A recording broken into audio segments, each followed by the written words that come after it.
আজ আমার ভাগ্য অনেক ভালো। কারণ আজকে আমি আম্মুর হাতের রান্না খাবো, তাও আবার মাটির চুলাতে। আজকে আমি মাটির চুলায় গরুর মাংস রান্না করা দেখাবো, যেটা আম্মু সম্পূর্ণ নিজস্বভাবে রান্না করে আর এটা খেতে অনেক বেশি মজা হয়। মায়ের হাতের রান্না তো এমনিতেই জাদুকরি স্বাদ। এর মধ্যে যদি ঘরোয়া বাটা মসলা দিয়ে গরুর মাংস রান্না করা যায় আর সেটার স্বাদ দ্বিগুণ হবে এটাই স্বাভাবিক। আগে দেখতাম নানু অনেক মজা করে গরুর মাংস রান্না করতো আর সেই টেস্টটা আমি এখন আর কোথাও খুঁজে পাই না। তাই আজকে আম্মুকে বললাম, আম্মু আজকে রান্না করো মাটির চুলায় তোমার মতো করে নানু যেভাবে রান্না করতো।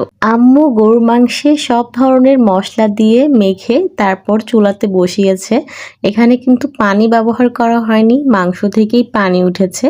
আর এই তো আমি চুলার সামনে বসে আছি, কখন রান্না হবে আর কখন খাবো। আমরা সবসময় যা পাই না তা অনেক দিন পর পেলে কিন্তু সেটার অন্যরকম একটা ফিলিংস থাকে।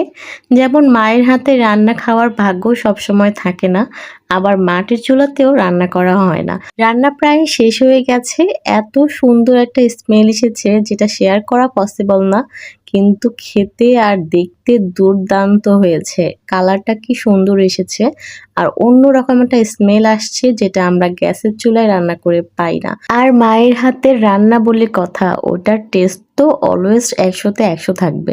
আজকে বিদায় নিচ্ছি, দেখা হবে অন্য কোনো ভিডিওতে। আল্লাহ হাফেজ।